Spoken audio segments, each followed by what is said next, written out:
Welcome to the Open Book with Amy and Tommy. We are glad you have joined us for another week of Bible study. This week, we'll be going to the Old Testament, to the prophet of Isaiah for our Bible study and sermon text. Tommy, would you read that for us? I'll be glad to. Thanks, Amy.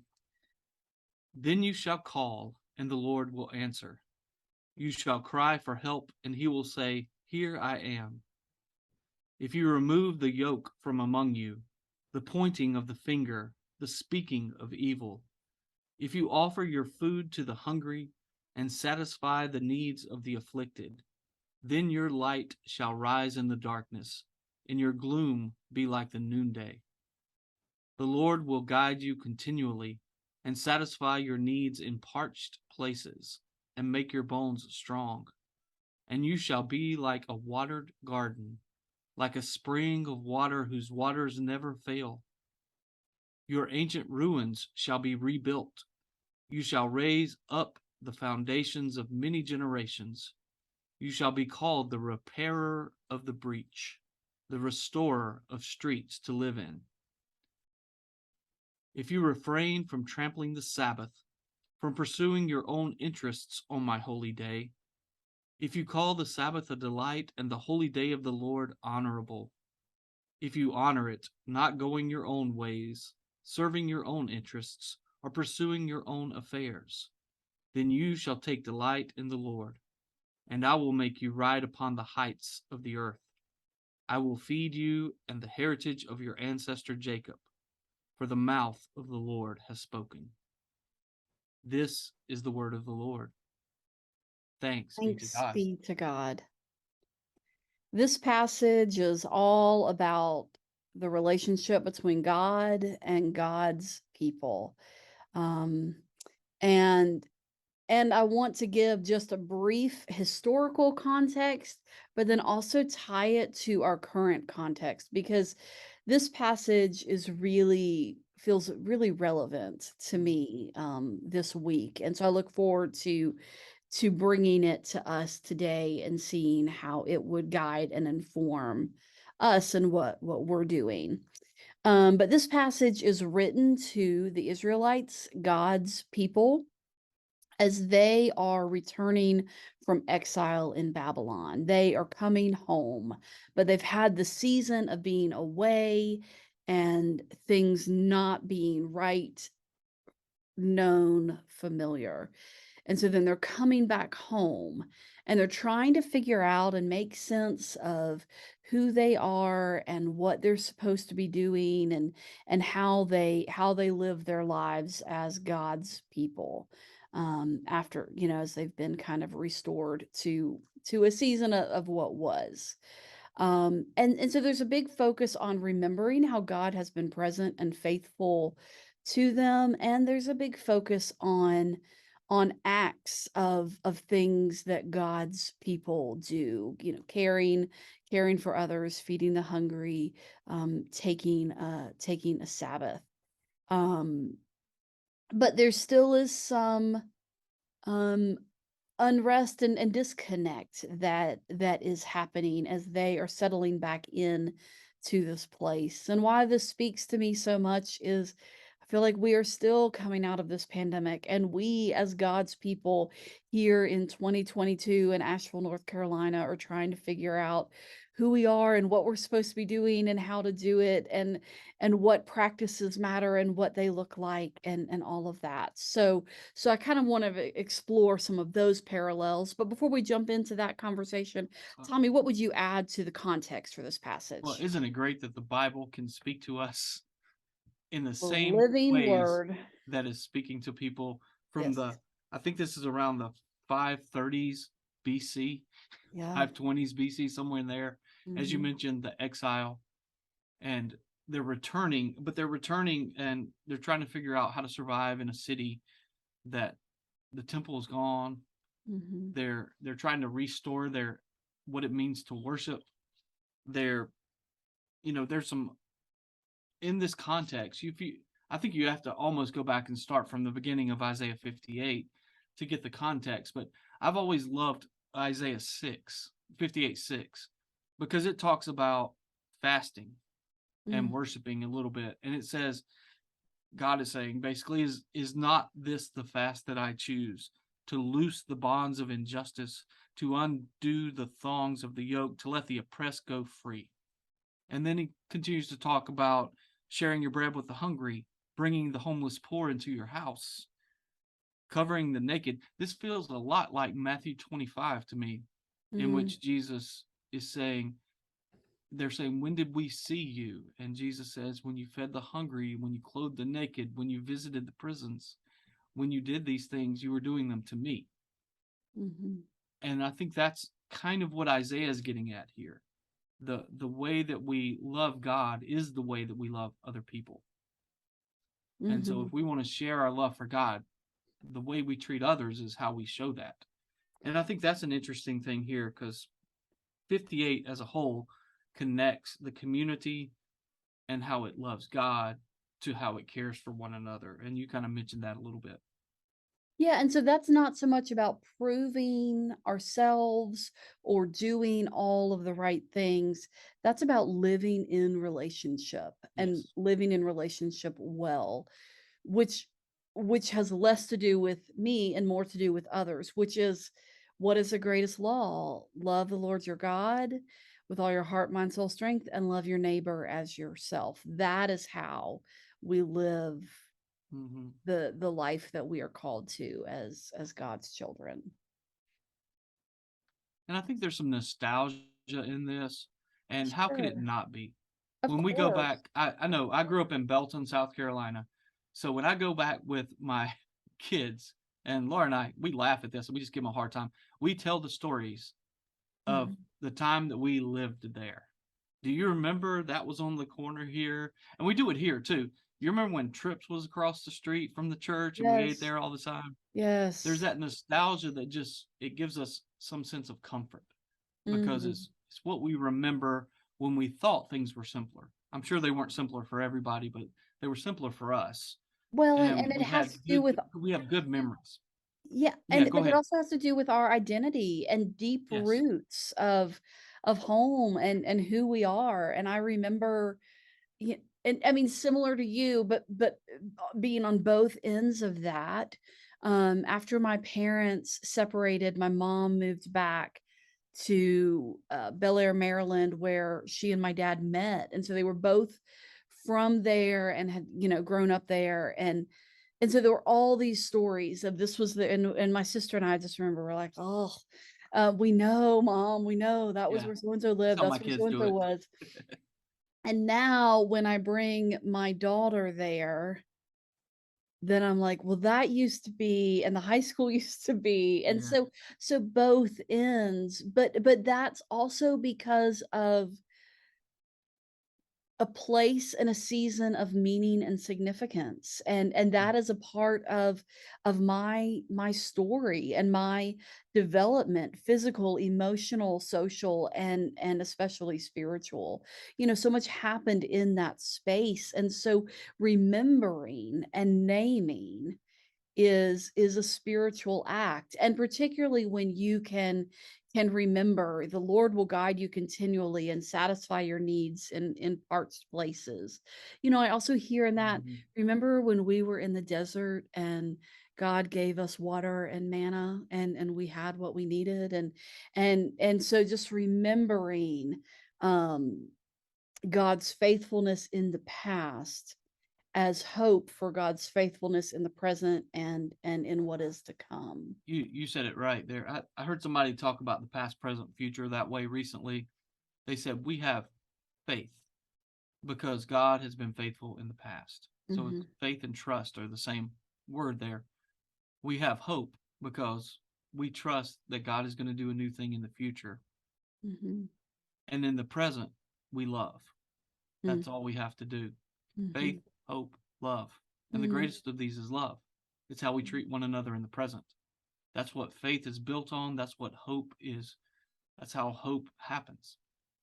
And I think that's what the Hebrew people are remembering their times past. yeah, And I think they have some hope for new things to come even, but I think they're struggling with the present and right. what that means. How do we How do we care for one another? How do we not just focus on the past nostalgia of how things used to be, because they're not that way anymore.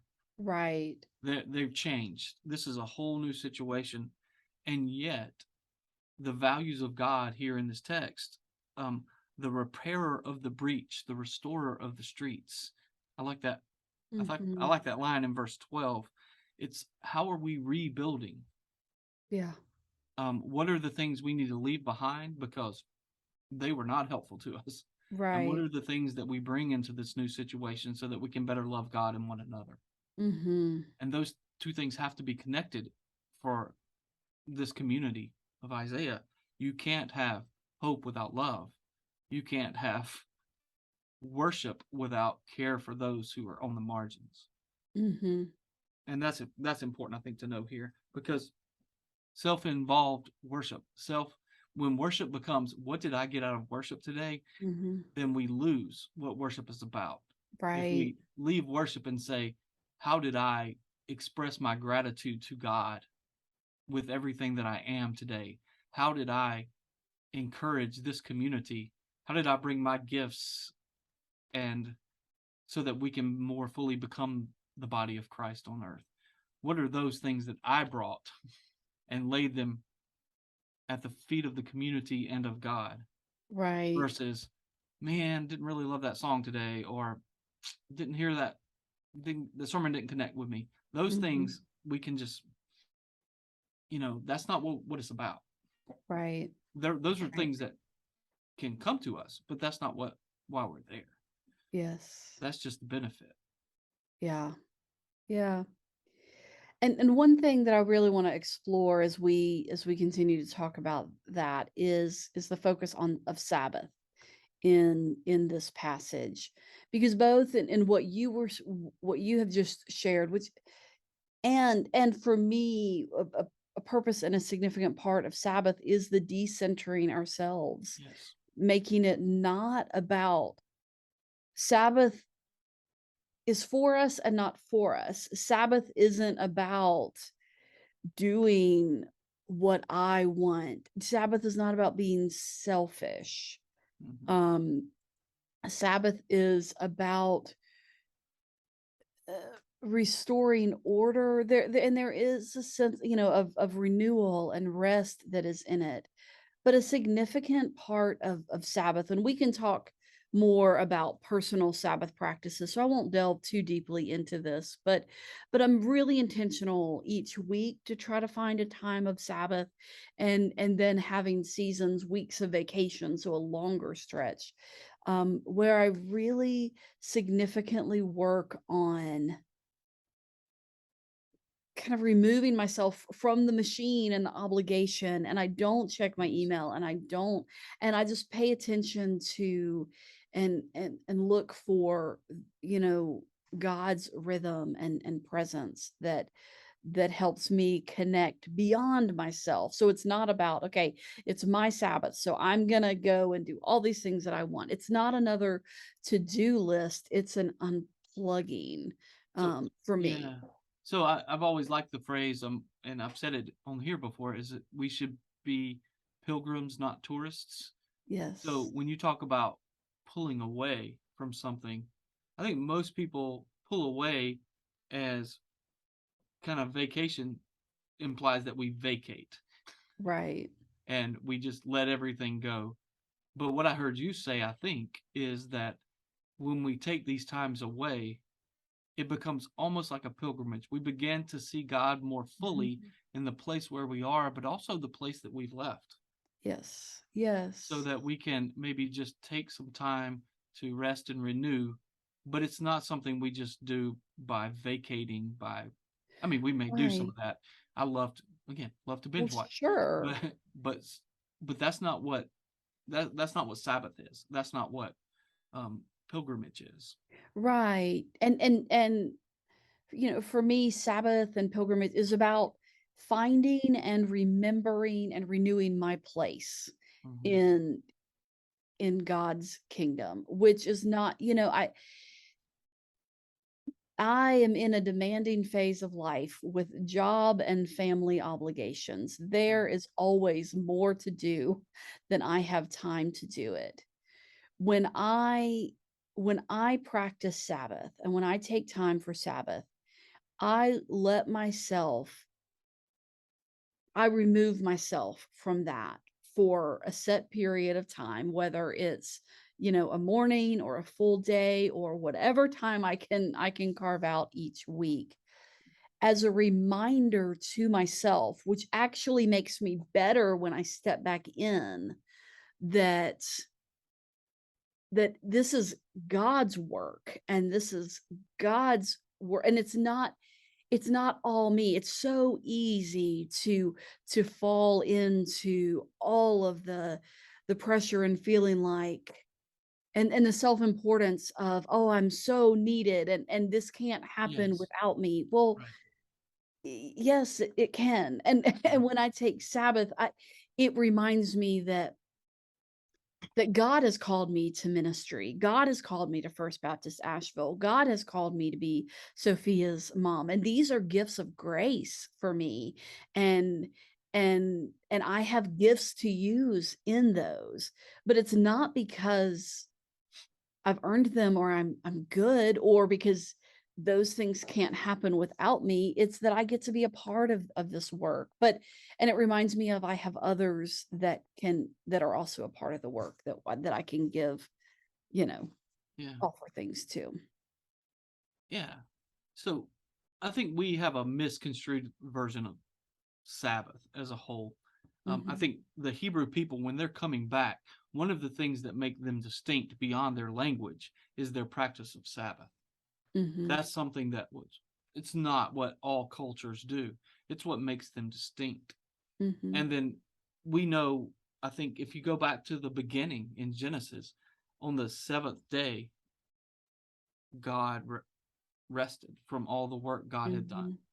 Mhm. And Mhm. so, because God makes this beautiful world, why does God make the beautiful world? So that we can enjoy the beautiful world. And Mhm. Sabbath is about rest, I think, but we get confused because we think the opposite of rest is work. So Right. we work or we rest. The opposite of rest is restlessness. Yeah. And I think we we can even be restless when we're not working.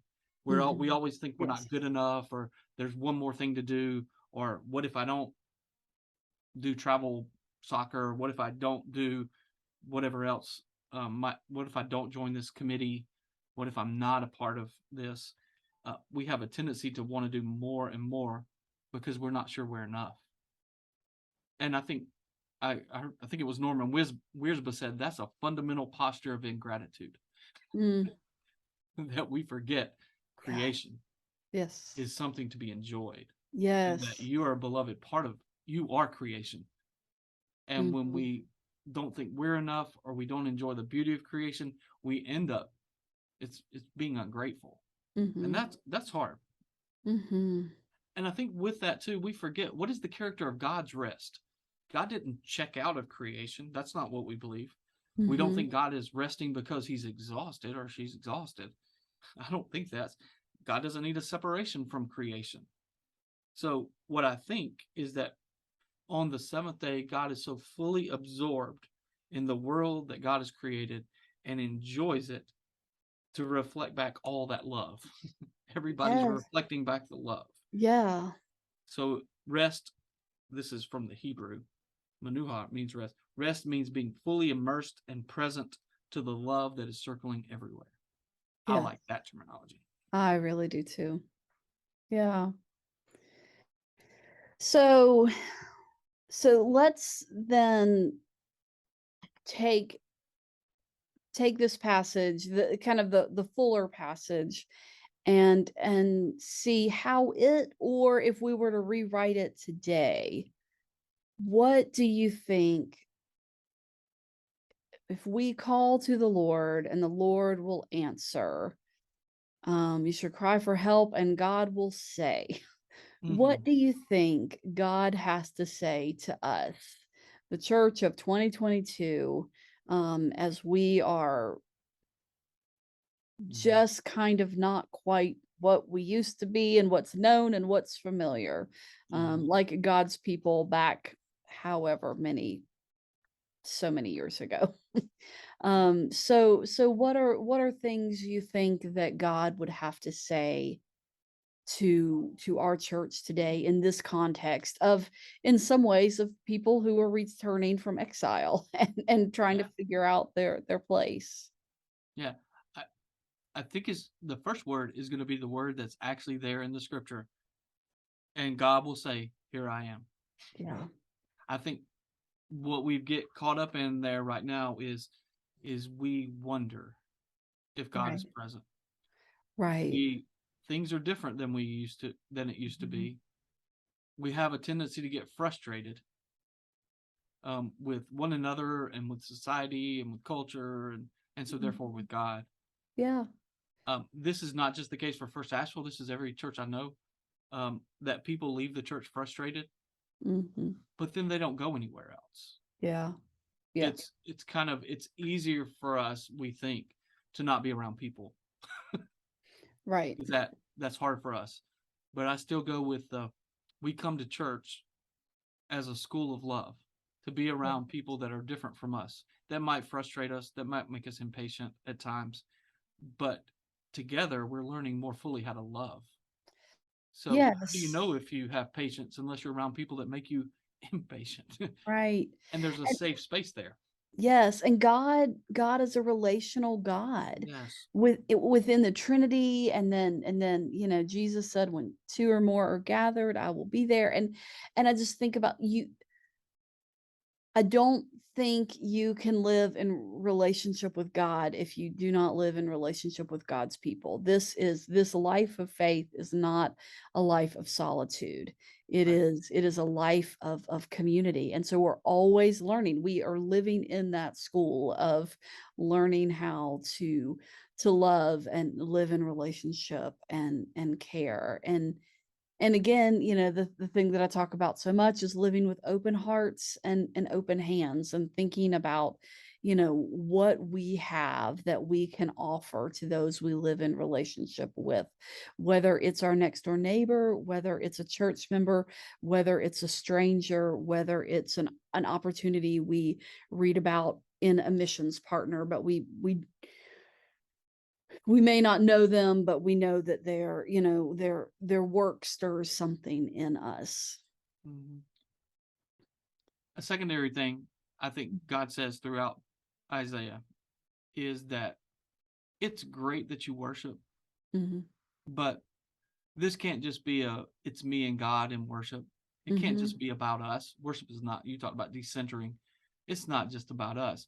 If worship doesn't move us to go out and to seek to show mercy, to do justice in our communities, to bring people who are on the edges into that same relationship that you talked about, we have a mhm, tendency to say, I kind of like people like me.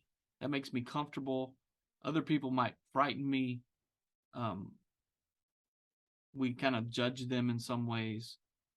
But this talks about letting the oppressed go free, sharing our bread with one another, mhm. not just feeding the homeless, but this one says bring the homeless into your home, make them homed, um, Yeah. and figuring out what that looks like.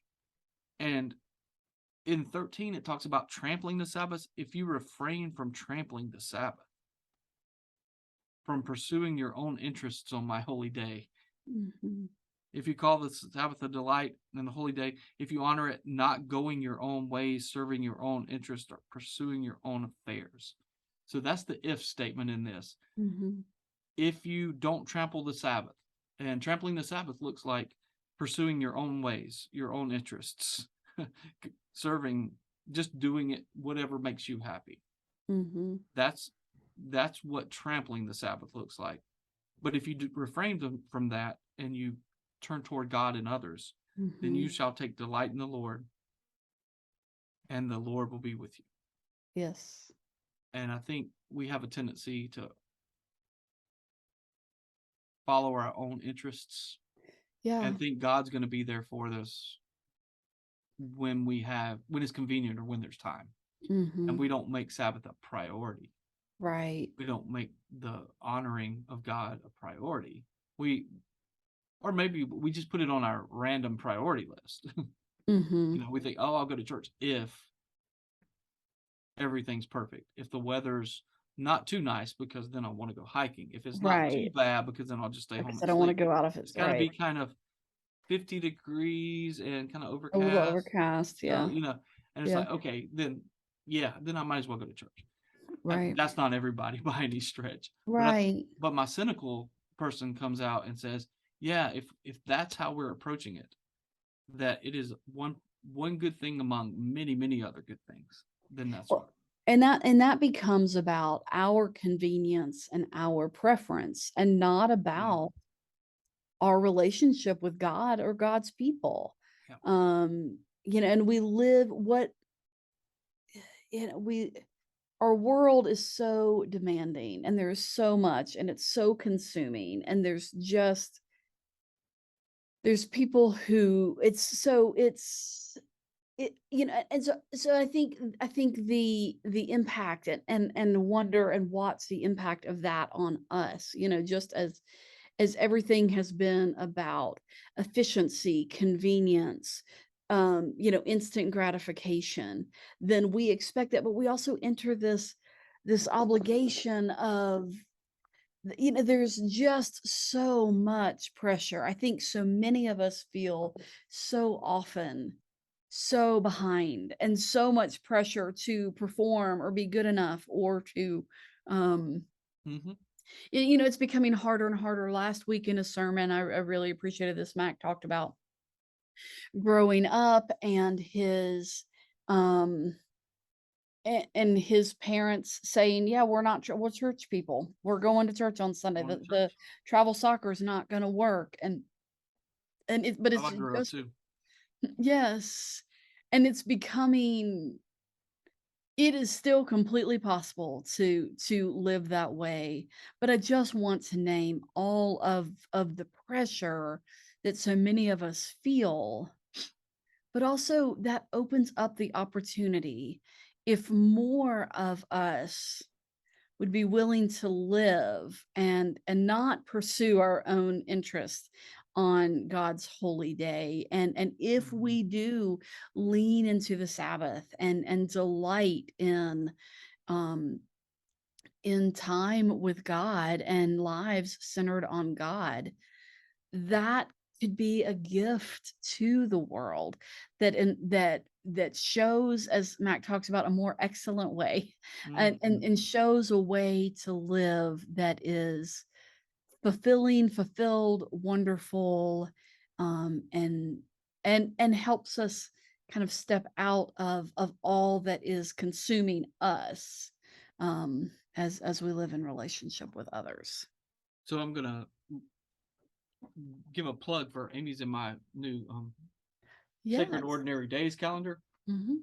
One of the things I like about this calendar is it calls me to do just that, because this is my week calendar. It's Monday through Saturday. That's what it shows me. So if I'm putting my tasks and my priorities down for those weeks, it's helping me. And then this is Sunday. Mm. And Sunday asks us to reflect and to reset based on everything that's happened in the previous week.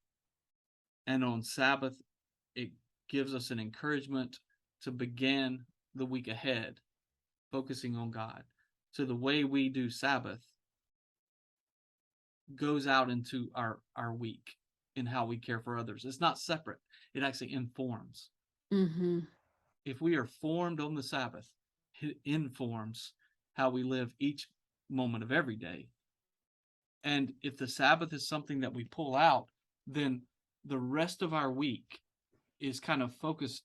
The way we focus the rest of our week is with the Sabbath in mind. Mhm.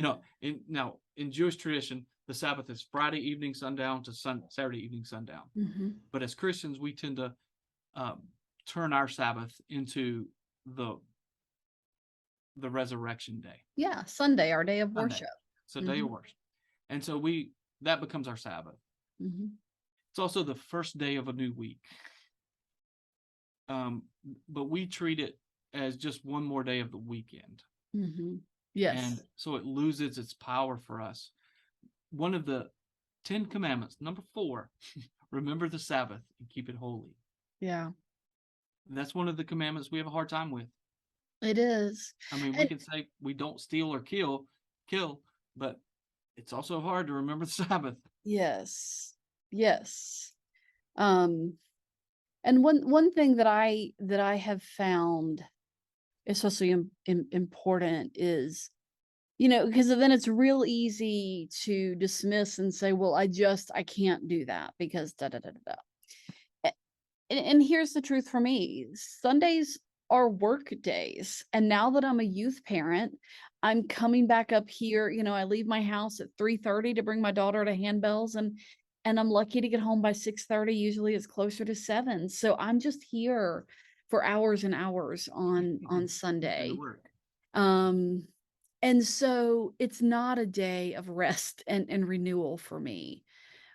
So I've been really intentional. I'm off on Fridays of setting aside as much time as I can on Fridays to be my Sabbath day, my day of rest, because that's a day that I can unplug. Now, sometimes Fridays is an early release day from school. So I'll get about 8 to noon. That's all I can get. That's fine. I take it. And I'm very intentional about using that time to rest and renew. And so Mm-hmm. so I would encourage you to find certainly, having it be a part of your worship and your Sunday is a great gift. But begin by looking where in your week is there an opportunity to set aside some time and living into that. Um Go ahead. No, I was thinking you kind of mentioned it earlier, and you're kind of touching on it now. I think there are probably 3 areas that we need to Sabbath, Mhm. and whatever that looks like. The area you're just talking about is how do we take a personal Sabbath? Mhm. How do we find time to get away from it all so that we can focus our attention back on God to restore ourselves Mhm. and realize here are the things that are draining the life away from me, and here are the things that are giving me life. How can I live into the abundant life God's called me to? Mhm. I think friends and or family is another place we need to Yeah. enjoy Sabbath. Mhm. So it's not just um, administration. Yeah. We have to Yeah. clean this. We need to go here. We need to get the kid here. Right. What are the times where we enjoy one another's presence as Right. friends and family? Mhm. And then community is the third one. So I think we have to have all 3 of those to more fully recognize where God is in our lives. We need the community together to encourage and hold us accountable and to remind us these things of we can care for other people more fully when we're Mhm. together. We Yes. can worship in different ways communally when we're together. We can encourage each other as the body of Christ with many different gifts when we're Mhm. together. And that's highly important. Family, friends, important. Time alone, Mhm. meditation, whatever you want to call that, rest, renewal, Yes. meditation, very Yeah. important.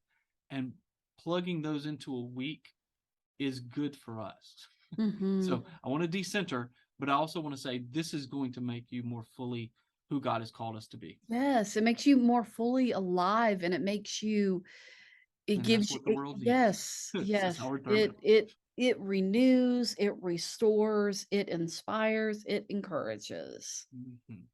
And that's Um what this text does for me here yes. is if we are willing to do those things, not to look to our own interests, but to Mhm. take time to step aside to recognize how we can care for others and how we can love God more fully, then Mhm. God is present with us, and I will make you ride upon the heights of the earth. Yes. Love that. Yes. Yes. So, well, as we wrap up, do you have anything else to add to our conversation? No, other than we are getting really close to a new year. We I know are. the church year starts in Advent, but we often are people who recognize that there's also another part of the school year Right, that right, kind of we kicks really, in. yeah, and the There are lots of summer, yeah, yes, the lots of summer times is, where we're away and we need to come back together. This yes. gives us the opportunity to reprioritize, to get back into a rhythm of Mhm, grace and life that that restores all of us together, and we need each other. So mhm. Yeah, come be a yeah. part of this. Yes. So look for ways to practice Sabbath. If you want to have conversation about how to do that, feel free to reach out to us.